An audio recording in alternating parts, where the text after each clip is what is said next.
Oui, c'est vrai, Yaya. Makambu mususu ekomelaka bana na vie. Ezalaka foti na bangote, ezalaka foti ya parents. Oui, mususu pe ezalaka foti ya ba parents. Par exemple, soki papa akufi na sima botika liko souffrir to mama akufi.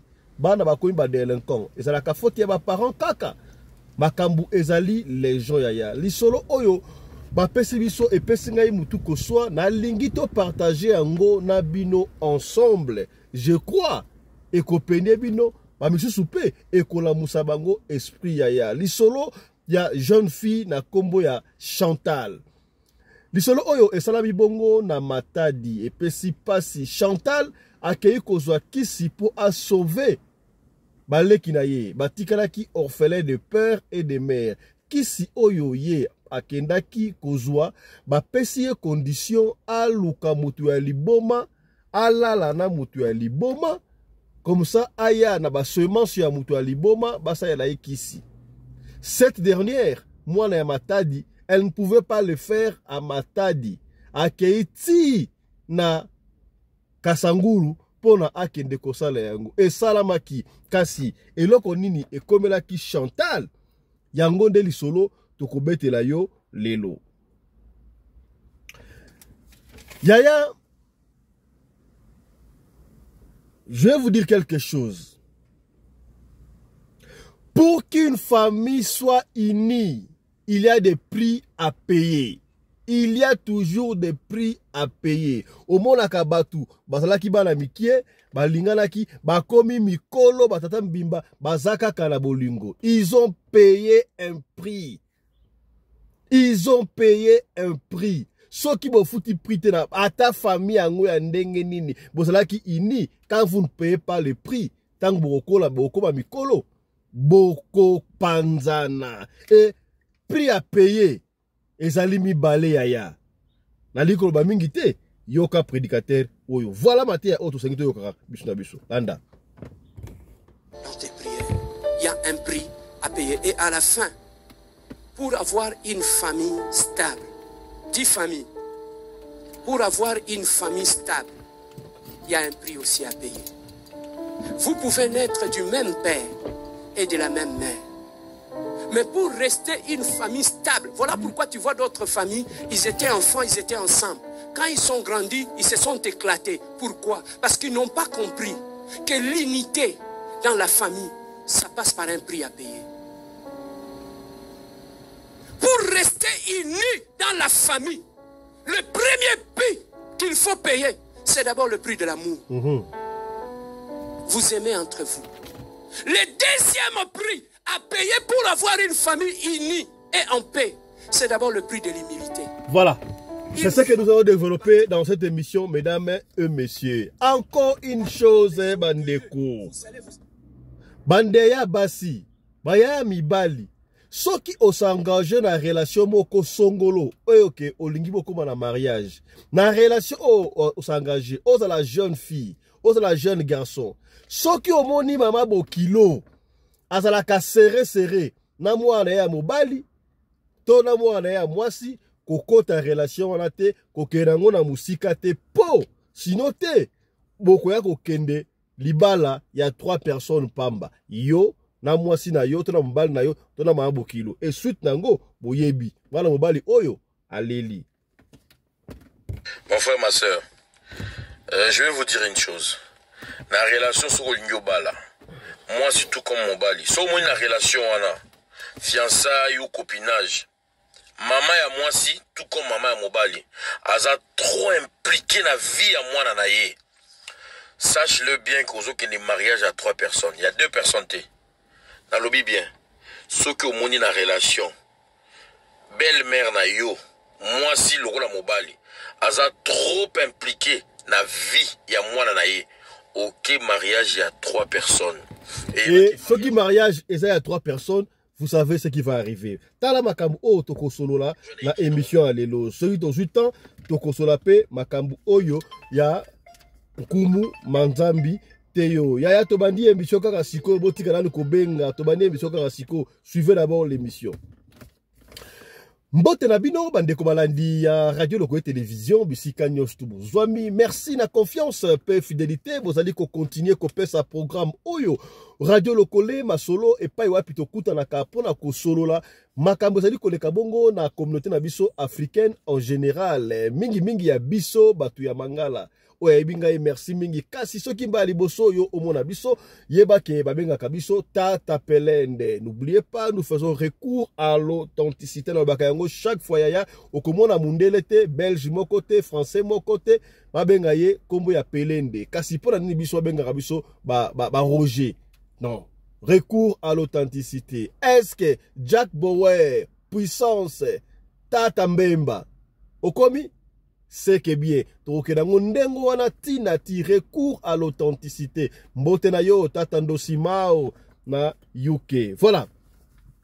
Partout, on a dit qu'on a biso yaya émission na biso et bandit, on a dit live na après-midi à l'élo, to sengi na yo au partager, to bakayango chaque fois. So ki émission oyo, ya l'élo to histoire l'élo et sungi yo te peut-être et ko sungando ndekomoko sungolo et sikamoko pakala. To ke na lombango pena pona to sidisa.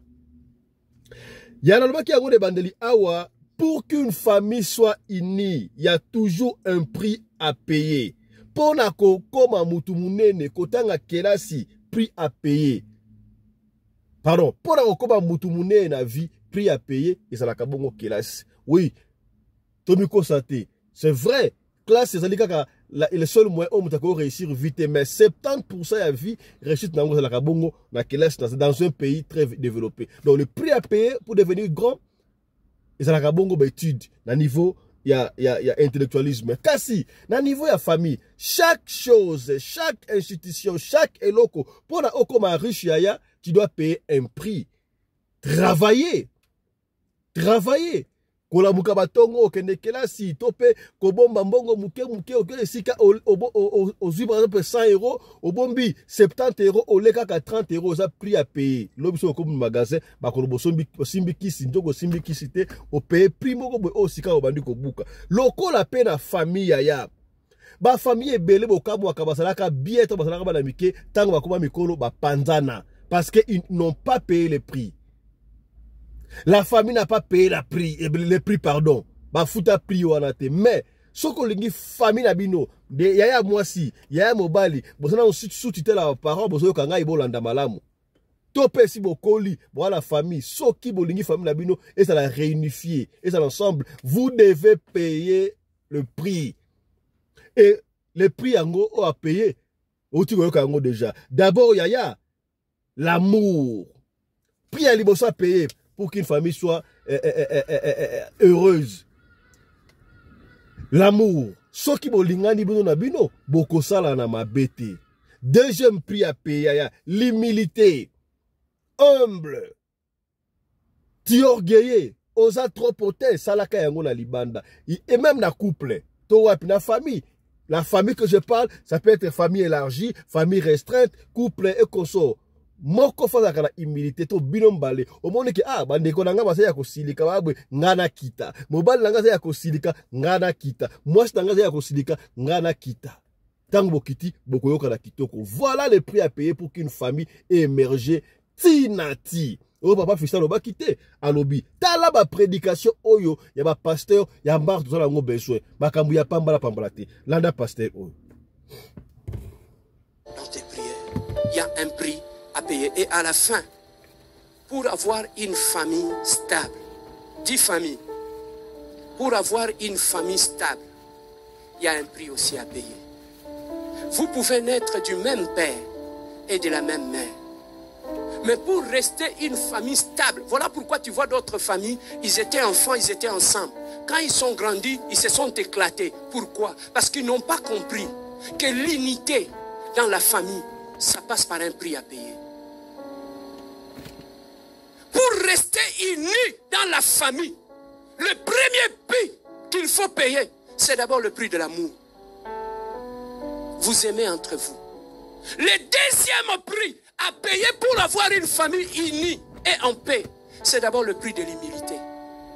Une famille qui est bâtie par les orgueilleux, vous allez vous éclater, vous allez faire la honte dans la ville ici. Tout à fait. Aucune famille des orgueilleux ne peut aller loin.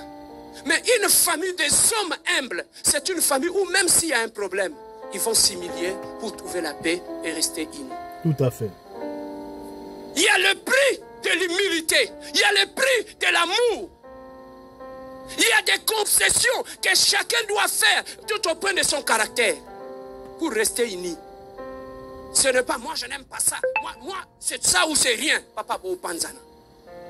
Pour qu'une famille soit unie, il faudrait que certaines choses, même si ça te fait mal, mais tu l'acceptes pour que nous puissions rester unis.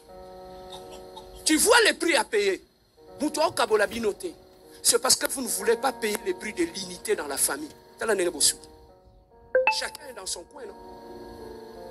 C'est parce qu'on ne sait pas que la famille, l'unité dans la famille, ça passe par un prix à payer. Payer le prix de l'amour, payer le prix de l'orgueil, payer le prix du pardon. Payer le prix de l'amour, payer le prix de l'orgueil, payer le prix du pardon. Voilà le secret pour la famille Nabino Etikala.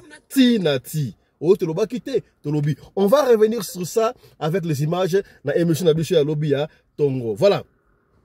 Il y a là où tu as bandeli awa, ya mwasi, ya mobali, ceux qui ont une relation, na jeune garçon, na jeune fille, ceux qui ont une relation, na bozo ko linga ekende tina mariage, ekende tina musika talaka mama bokilo. Ceux qui ont mama bokilo, akangamaka mingi na mwana ya mobali.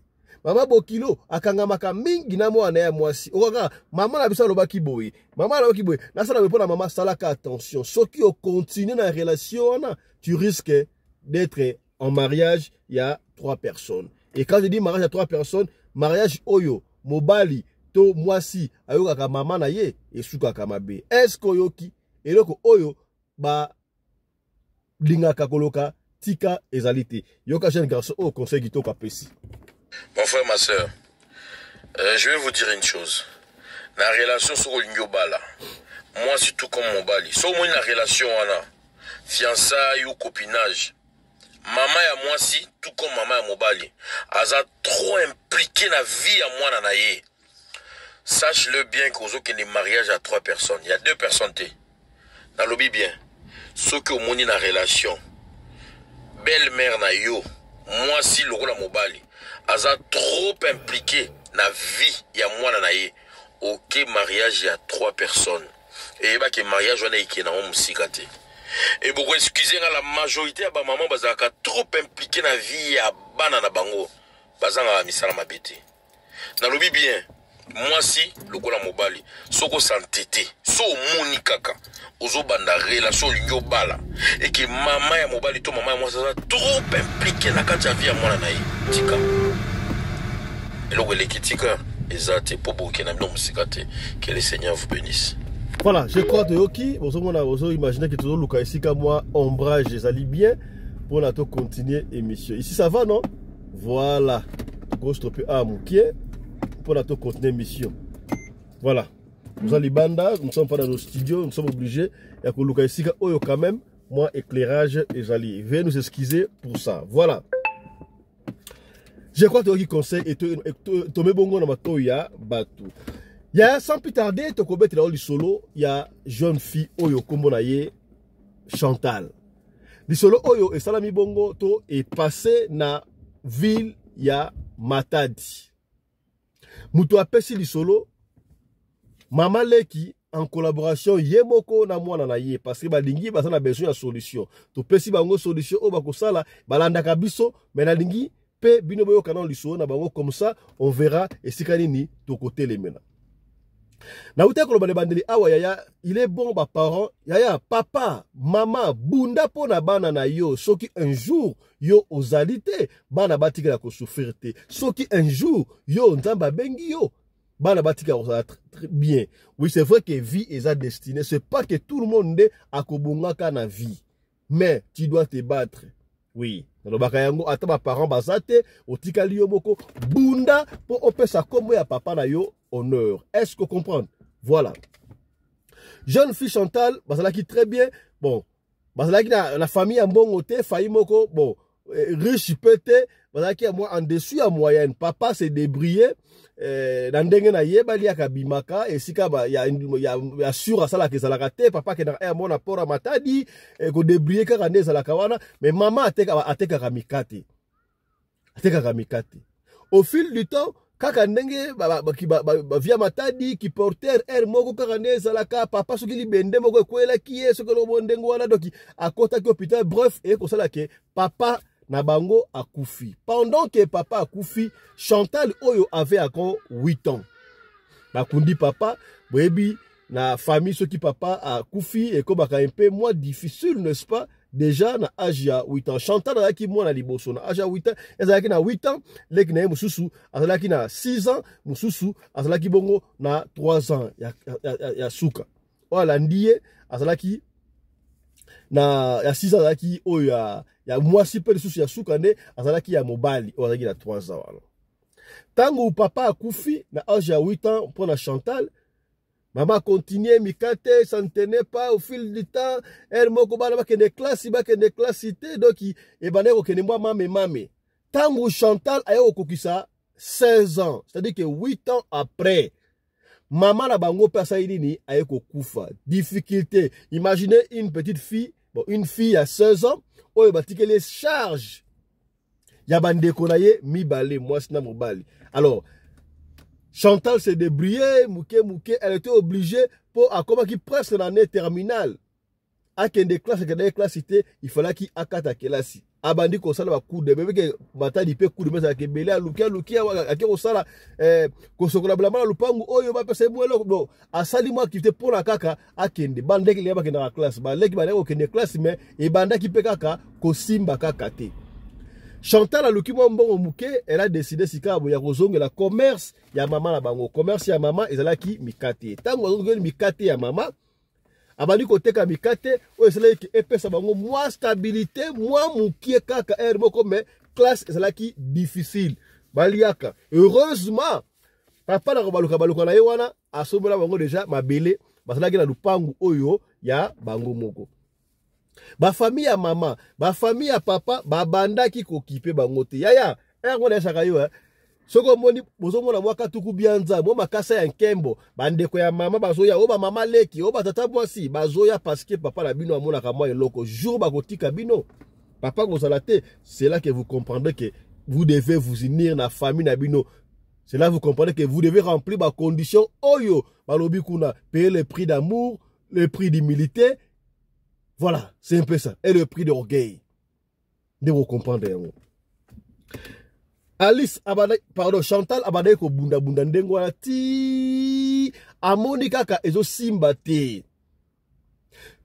Chantal se dit ah ngala woko na vioti. Balobaka soki na ke sika moko nazwa soki mutuma lobaka mundele moko boina soki na matari so na ba Kongo apesa ka batu vie courte joie. Est-ce que vous avez solo ya courte joie? Aluka moyen nini akosala yango me simbati. Aluka moyen nyo surtout e simbati. Alors kotuna tuna ko luka ake ko tombe esika moko na ndaku moko ya nganga papa moko apesa batu soki pare kisi mais courte joie te. Pona ko luka vi amona ki vie à pauvreté et dans sukaki. Elle devait faire quelque chose pour na bango. Avant kutuana et là on est pour ça qui Chantal akende koluka ba via ndengwa. Mbongo zalaki muke jour balali boele ki na bango ya suka ya mobali. Oyo batikela yi bango pa mama asalaki crise na butu. Oui malade ya mingi na butu. Tango akisali crise na butu ba kena ye na hôpital général de référence ya Matadi. Kuna ba ko mona ke leki na mobali wana azali bongo na insuffisance rénale. Yaya, oza na insuffisance rénale. Bare oza mbongo te est-ce kobika tala kunseki tala kumamba. Comprenez que le col en bongo ezala quitté. Alors, petit frère, il y a Chantal n'avait pas survécu. A Sedaki, a Kufotango, a Kufi, et Pesaki Chantal souci à Kosakalate. Yango de Tindaki a Kende, Koluka Lukandengo wana. Tango a Koluka, a Koti, a Kutena Papa Moko, a Bagi a Koko Pesa e Makambu. Alors, pour ma Pesa e Makambu, ma Pesa Makambu, Oso Makambu, il faut yo. Opesa makambu.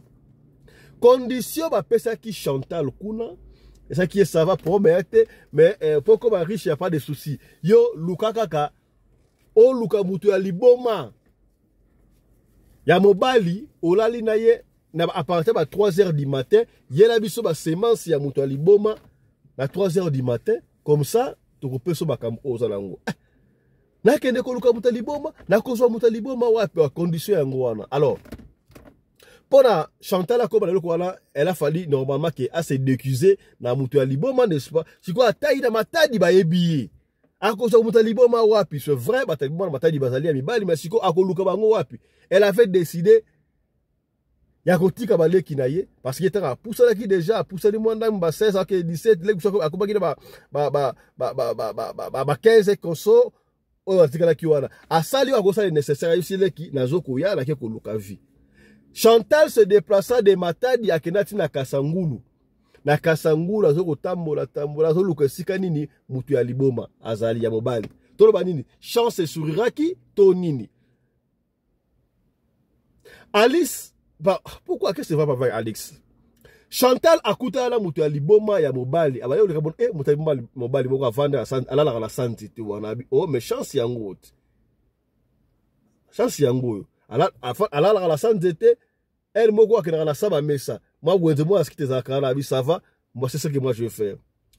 Alice azalata ngupoko ekoki a se déguiser à lati Alice te pardon oh qu'est-ce que mon Dieu comprenez-moi. Chantal alata lokola mutu ya liboma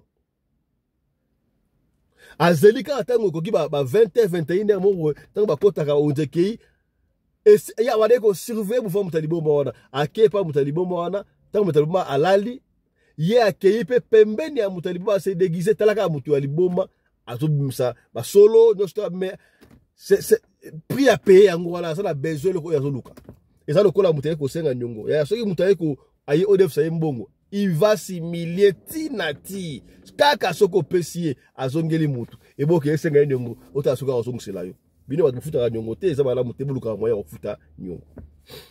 Alors tangu Chantal akine ba gelance tangu ba akine ba 20h ota ba 21h akei alali pembeni wana e consort tangu comme ba ota la r akina montre n'est-ce pas ba 2h ba 2h40 boko boyo kende 3h Chantal a poussani abadi ko simba mutu ya liboma sutuki yaya makambu ya makembese kipakate o mutu ya liboma o sango o pasteur o nani boete tangu Chantal abandi ko simba mutu ya liboma sutuki liboso tali boya moni o mwasi pembeni na ye mais mwasi pe ya liboma oh l'occasion soki pe asala combien de temps akendaka kuna te bon et rêve mba moko esprit po makambu kuna ouais zo liboma te est-ce que na kosi mama Zozo double aigle est-ce que na kosi Maman aimé solo de moi. Est-ce que na kosi?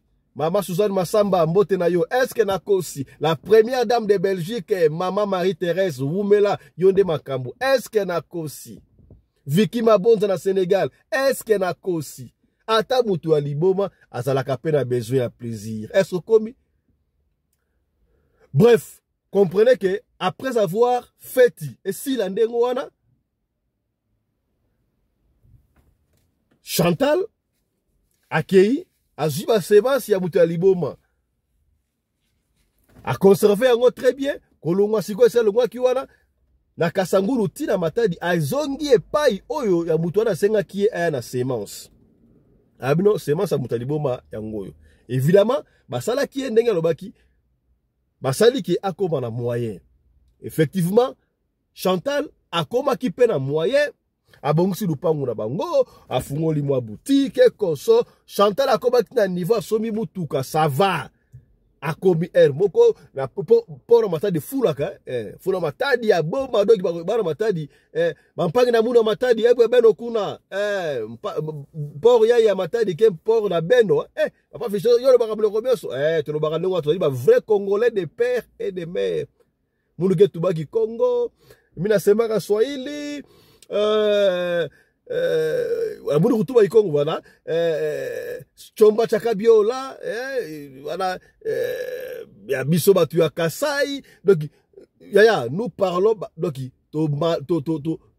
la langue de Voltaire to lobaka donc c'est ça okoyela biso loyenge te ke oyo oza utaboka biso lobaka ba 4 langues nationales lokola mutu na ngai Jacques Ndala que je rends hommage oyo toza biso derrière ye alobaka pe 4 langues oyo esala kutu ye akoma bongo Jacques Ndala makambo ya Jacques Ndala tokozonga to sisi yango te silite tokokenda ngo tina ti makambo ya Jacques Ndala nde tokoyeba sika so Constant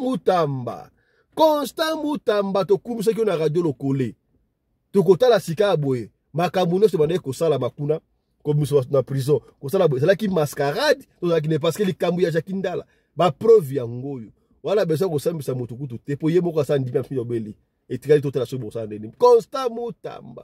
D'ailleurs je profite de l'occasion pour vous dire que ne ratez pas demain matin to côté la yo ba spécial comment est-ce que ba banda qui ko violer ba maman ba fille na prison ya makala comment ça s'est passé.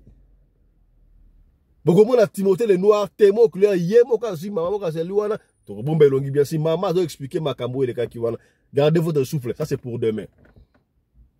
Tango comme na mbongo alors boyebi moi si ata sala mbongo muto sala ata boba ata moi si so sala mbongo senga ka boba sa pembeni to bosa pembeni moi si senga ka bobali basi ebelo monaka azo rouler carrosse ba RAV4 ba America yaya so ka sala mobilité.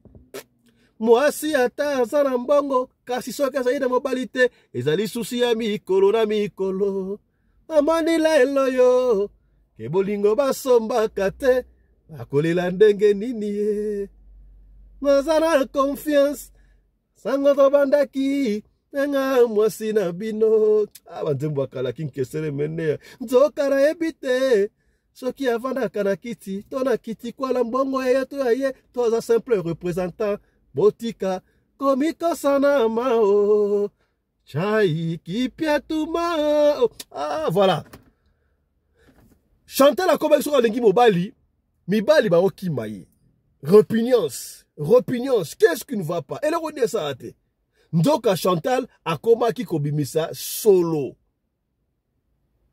donc on a vite compris que ba semence o azwa ki amutalibo mwana tanga kedaki nango ba travailler mutu alibo mwana esprit ba bomia na esprit ba ji solo wana ba pakoli Chantal a ça la semence mutu alibo ma mais ba pakoli sur les bembe mibali ba kusa bembe na été et puis amade ko comprendre était au fil du temps ya ba parents ba saka ba parents ti akene ko luka mama leki na bango akene ko tali sama ici o moi la bino abimisaka solo ya ebibembe ya yo mto talanga uzapela solo ya bibembe ozona solo ya bibembe omiyo kaka solo moko ka solo te me bato ka solo bato bakimaka yo nini okoyeba tele bandeli na suka nango okoyoka solo da nkuba lobaki yango tango apesinga li solo ba benginga papa fiston totala kayo ba nkumu asala na oui c'est vrai mais kasi nkumu za na ba kongo bino osana matadi te na pesi bango li nyoro ya nkumu soki fio na biki na solo wana toko zonga awa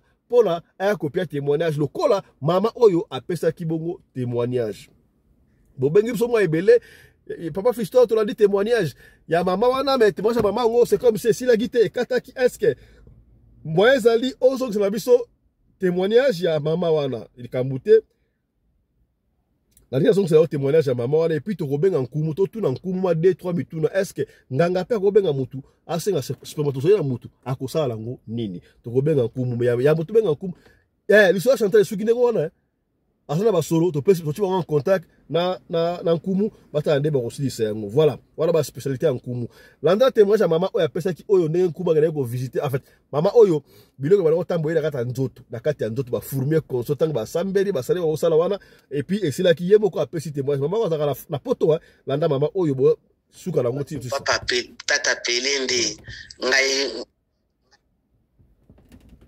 oh voilà mama oyo apesi kutu na kombo na yene sika vandaki pour biso zaka preuve la puilanda bonjour papa tata pelende ngai mama na yo ana Petronel na eko témoigner munene ya papa Simon Kimbangu epai ya papa Mfumu na kanali na onde nakutanaki na papa fumu wana ya solo azali penza guérisseur ya solo soki ete ndenga na kufa nga mama na yo namoni pasi mingi na mokili oyo ase na nyokwami mingi na opération minene na ba Maroc so nazalaki mutu natambolaka na kobanga nzambe te nde na kufa na nyokwami mingi tango na komi nde nalandaka masolo na yo ba histoire na yo po ezalaka ya vrai na ye kokutana na fumu na toma fumu tango nakutani na ntoma na sololi na toma na yebisi ndenge na sololi na fumu ndenge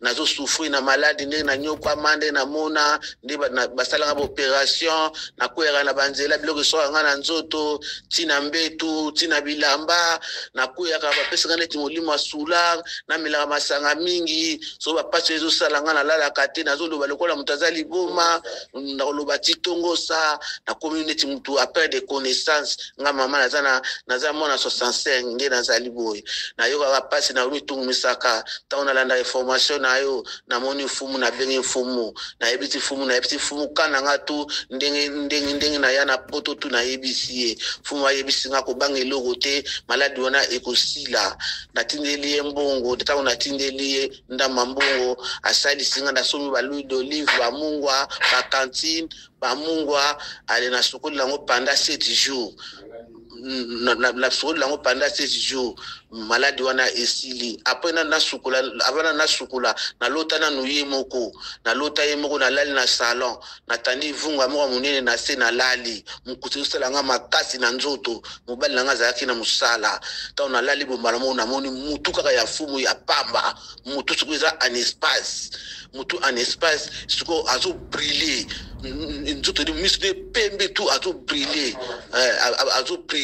atu nga siko ba question mama ana maladi o you said nango komile mbula na do yebisa na sali nango bo tala nga evi na nga boye kaka boye banana ya na poto na sepela kate na lelaka na mona kaka pasi nazo souffrir nde nazali awa na mona netka na okufa abe okufa te nga na eko tala yo kubangi loko te na kosunga yo maladi nyosto ekosila mbala monga na sutumuka na pongi na libi na moni fumu awa mutu ya pamba fumu penaza guérisseur asolo na moni fumu mutu ya pamba en espace misune pembe po mutu oya bien mutu misune zaka pembe na bi fumu mama bali nga lobi mama nini otoki bonga lobi ya juma na moni fumu awa pena mutuni awa nga na ti mutubu na moni fumu mutuni awa aosolola nanga misune pembe azo briller azo solola nanga to tulanga ba question pe na to ba question ya juma fumu ta obikisa ngai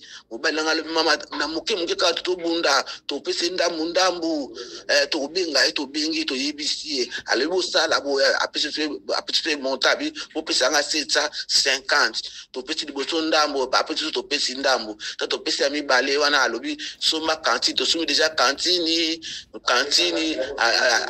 après eftinga na eko visiter yo ngamu na eko visiter mama ana na eko visiter yo ko bangi loko tizali ngai na eko visiter yo après ngape na sekiye pasi kinga bi fumu na bangi na kama to solo na bien mais yo nzoto na moni tikaka mutu za ko telema alwinga wana mama ana na eko tala yo après na sutumuki na lobi atuka fumu aza ya nzambe ya solo après sikoyo nobano sukula mai wana panda 7 jours ndenga lobaki ale tout esili après bani ko mona banyama ona mbetu neti ba fumi docteur o ya rouge e tambola na mbetu tina ba coussin e komi ko tambola ndengwana siko na komi bien etrelika mike ndengwana eza so ndenge zela to na tika na mbongo na ye 400 so nzamba sungi so na zui après na pesa etango na yoki yo lobi voice wana ya ona lobi na ifonga ye motema na ngai tout ifona tuna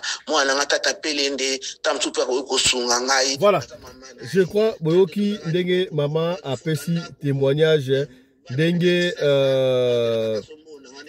ye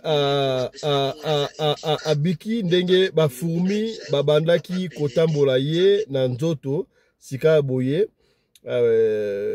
akendaki pa nkumu asungi.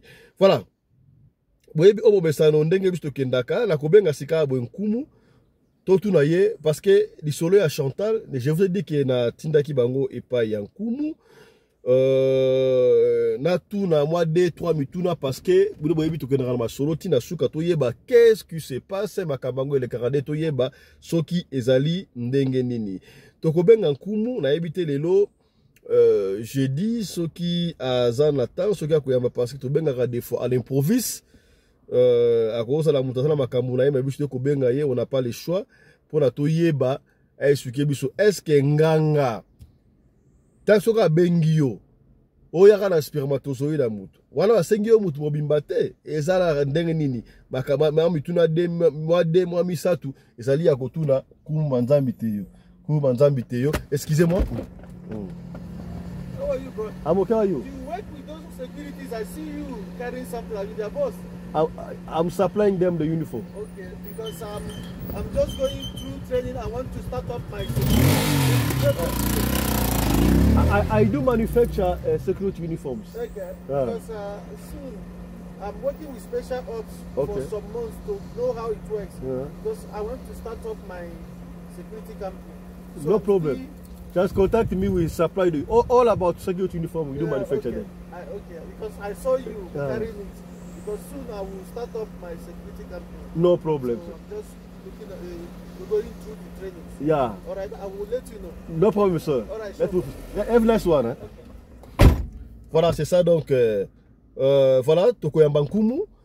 Comprenez, voilà, vous savez que notre une famille, c'est pas seulement Radio Le Collet, nous manufacturons uniforme, partout il y a sécurité, uniforme, nous sommes tout ça la Kayango. Voilà, alors on a information pour ceux qui ont supply, la sécurité uniforme. Voilà, excusez-nous pour ça. Voilà, Tokoyamba pour la bino Kumu Manzambi Teyo. Mais puis, nous sommes obligés à pour tout sur la mois 2-3 makambo sur histoire autre que Kawana. On commence à mettre un bote là yo. Bote na balandi nyonso ya Radio Le Collet international.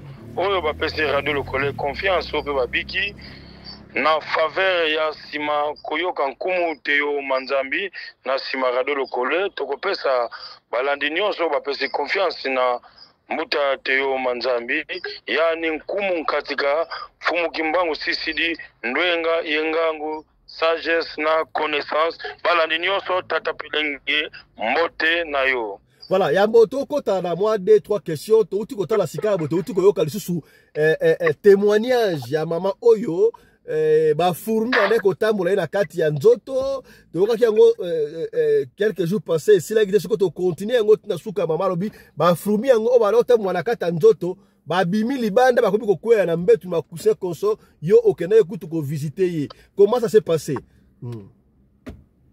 Merci na balandi nyonso yango yo kaka bobanga kankumu te. Mama wana azalaki na problème o ezalaki sérieux, mama azalaki penaliwa. Ezalaki balie conflit familial ndenge ezalaka toujours ba blocage mama azalaki amorti. Abengi ngai soi-disant abandaki kolela.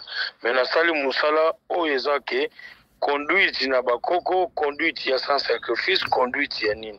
Ye wana komi malamu atinda ki oye senga ko tinda atikala ki pena oye tikala ki mena sungie par rapport ya ko laksa capacité na compétence oyo abeto mfuluzi ki mbangu oyo atikala ki biso puissance alobaki akufi ma atiki ba itela munaye yangwana nasalaki musala yangwana pe yeko pesa résultat na banza loba oyo nyoso baleki na ba témoignage kati ya musala oyo sala mais pour Manzambi Teyo eloko bonge bagisi biso wana yo ozala na ngongolungwanda na village yo Mongolungwa la place bakundaki repose en penkaka wa beto mwanda ngongolungwala voilà yo longwe kuna olongwa na mboka la village okeiti na poto na pari kotala mutu ndenge nini yo matia avion te okela na posa nguba to ndenge nini. Merci yango mona katoza na kindoki ya mayele na kindoki ya buzobo.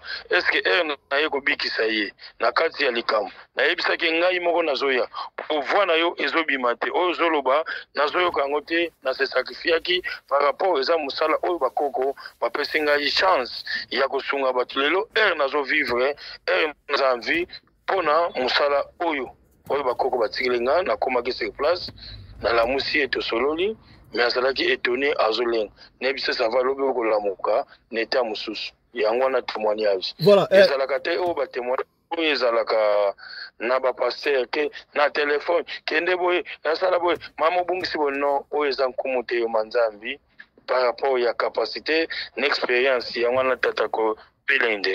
Voilà, et comme manzambi te yo na liso to kobeta awa je crois jeune fille wana Chantal o basala sana maboko na yo boko sunga ye mais nanu bozala bobandi ba prière te mais tonito ye bakaka est-ce que soki okei pa nganga ayebisi yo yelanga spermatozoïde yelanga ba semence ya mutu ya liboma to komisa yo riche.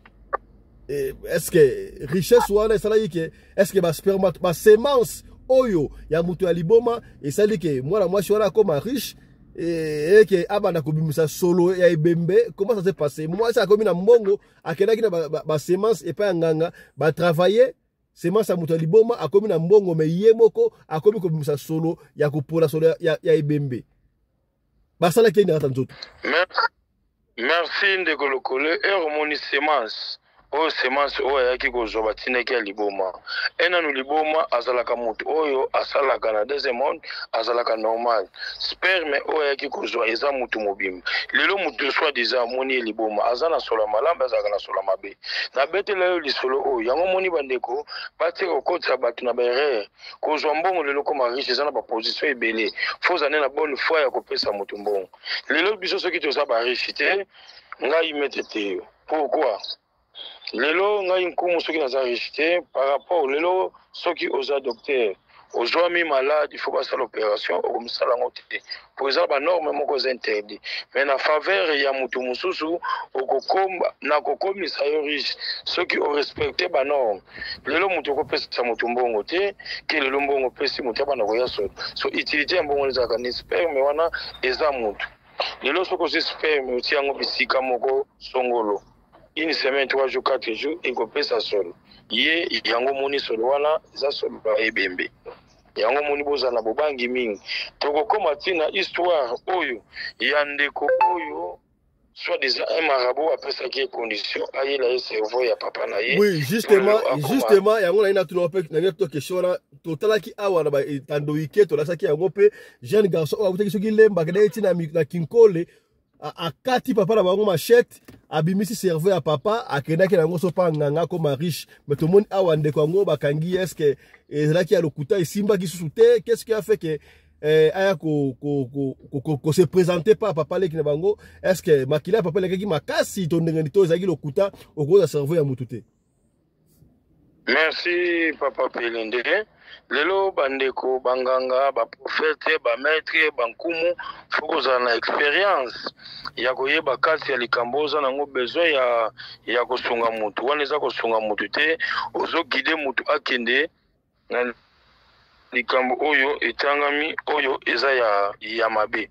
Pourquoi lelo mutu erio olobi eloko oyo eza ke eloko ozoloba okende kozwa cerveau ezwamaka par rapport ya kodetere mutu oyo deja akei okende kozwa mutu aza muwei place bato bamonaki te ozoboma mutu en plein air botika kokosa baninga lelo monaki oyo eza ndeti bapaster na likambo oyo ezozala toujours ndeko lokole ya kozwa mama moko azalaki na beki asala 10 ans toli beki tambola asala boye c'est archi faux lelo bato mosusu babandaki koleka na baradio ozokende na baradio mama place ozali tiakopa mai oza wapi oza na bumbu oza na selemba oza pata fluide ici c'est archi faux boza na banorme lelo nkumu azomona na bisika ya bato mutu ye moko apesaka témoignage bino botika komipesa ba témoignage naza na expérience ya musalo 28 ans d'expérience soki lelo na banaki koliaka bato mbe lelo na banako sengaka bato makila mbele naza susu invité mutu nyonso naza respecté lelo bato basadere pa nkumu te yo manzambe na science oyo ya courant de joie oyo eza sans sacrifice sans eloko po eza coutume oyo ya biso ya tradition pouvoir ancestral lelo ba misu baza ba député lelo ba misu baza ba ministre lelo ba misu baza ba ba député ba mso baza ba documents ba mso baza ba généraux par rapport ya ko respecter coutume oyo fumu kimbangu yani wakele mvuluzi wa bete wa bankaka watu sisidi mawonzo bandeko otika kokotsa batu na mabe kuma nzambi ndeko moka tuna ekesha pa fe tuna kuma nzambi mais batango akato yebaka batu basalisa batu bokoko ezalaka omona aosa sona bokoko ozopesaka makasu ba nini et puis basalaki pena ba richité mais oyo ekoma batu ya spirituel lokola bino bokoma ba patron ozota mwana ba mituka mine ba jeep mine sikoyo bokoma na posa ya mbongo ndeko abi lokoso ya mbongo moye batu soki mutana na mbongo te moye kosala kibokoko eza sute pona ni bino ba traditionnel bokoma ba mituka ebele ba riche bozo ngwa. Merci de Kolokole pour la question wana. Lelo pouvoir ancestral tozalaki nango oyo biloko ezalaki ba matite ezalaki nanu en valeur ezalaki ya fresh. Okona kosomba ba makasu ozo ba lemba bantwani gonda bosali musala. Sali musala lelo mozo mona mutu azwa miliboma. Matite moko oyo eza wana te sans mélange. Ya eloko oyo ezaki parfait moko fo somba. C'est eloko moko okosomba ngo soit déjà prise songolo. Oyo ezake batangela yango classe lelo bazana ba titre ya minene eza téléphone eza radio te mais eza télévision te oyo ezola na monde entier yango moni lelo eloko mosusu lelo erolobi ke bakoma ba patron so ndeti mama wana na salisi akoma ki penaliwa soki azana moyen asombelinga lupango metinenga asombelinga mutu vie expérience ya musala oyo na sali yango ekomisi na ba norme lelo kokene na hôpital basengi $20,000 pour ba changer makila soit des poison siko enga na salisi yango na pouvoir ancestral na kingunza na pouvoir ancestral mabe ya nkumu ezabi lelo mbongo mutu kozwa mbongo po eza musala o eza keza énergie lelo na utaki mwanda na uti kosomba nini eza biloko ebimi na mbongo eza mabe oyo kozwa osali mutu te toujours tozaka na négatif na positif eza ndeti batu bake opération baza misato mibale babiki moko akufi zala na foi kumu akosala musala mutu aza na besoin ya mbongo mutu akosenga ko mutu te po mbongo oyo ngai nkumu nazongiselaka mutu oyo esalami dépense na yo bando botama ti okomi na age wana mutu akosa yo te pesa leki na yo pesa tata mwasi pesa makila wana eza susu kisi te ekomi escroquerie ekomi lokuta ekomi magie.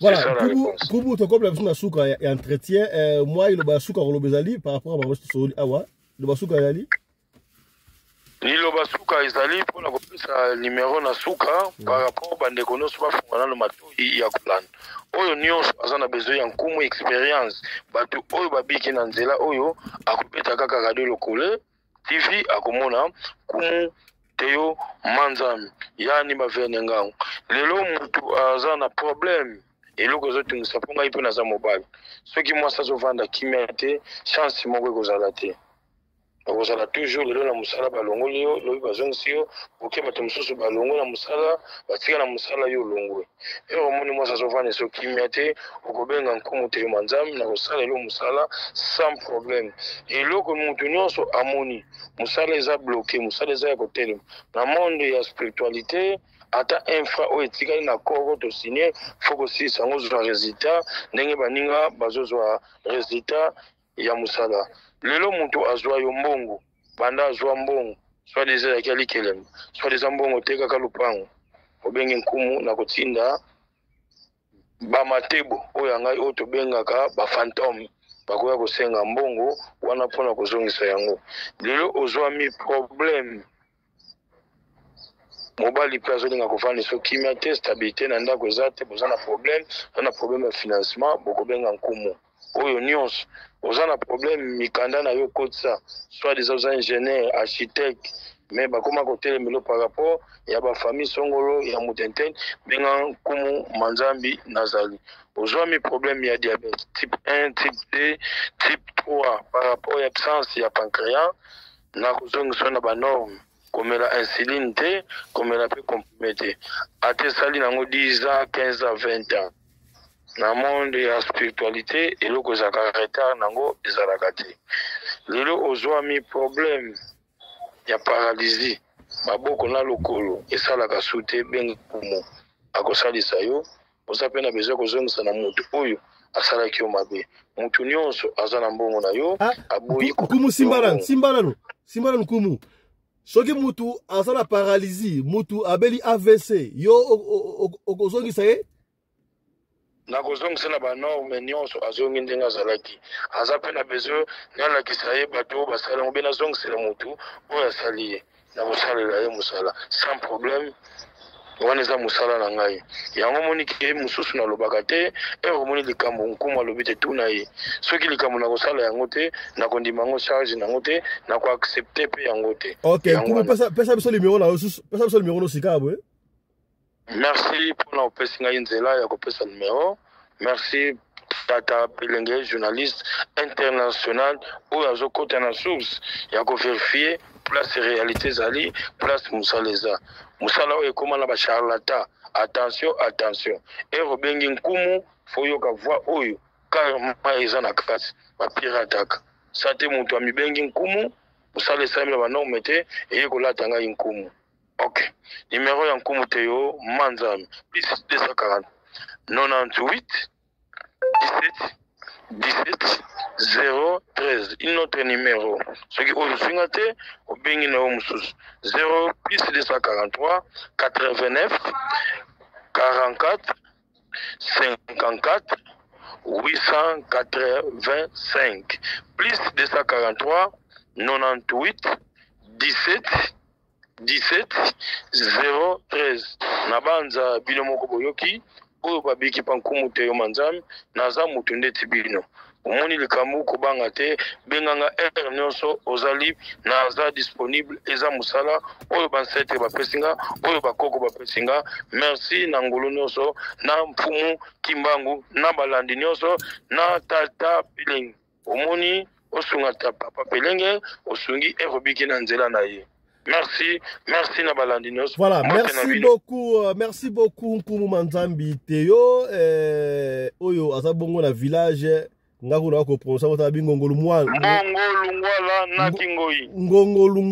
na Kingoyi. Voilà na village mais grâce na ba émetteur ya radio de côté télévision to joindre à tout moment. Voilà. To soki awalelo yaya yo mtoto la biso soki ozana lisolo ya kopesa benga biso opera lisolo yo soki obengi biso ozwi biso te na ba chaque fois komi tungisa mate tikela biso audio ya lisolo yo tokolanda yango tokobeta yango kaka ndengo lingi tobeta yango soko lingi totanga kombo tokotanga kombo soki po boyi totanga kombo te tobeta lisolo tokosala yango ndenge elongoba ni. Voilà, portez-vous bien, santé de fer à tous hein. Ne ratez pas émission lobby et pas ya pitokotali sayo yaya. Témoignage de ma maman, comment est-ce que là qui violait la prison à Makala, Bora Bamon de Baroloba. Allez, portez-vous bien, santé de fer à tous. Chap chap et tchara.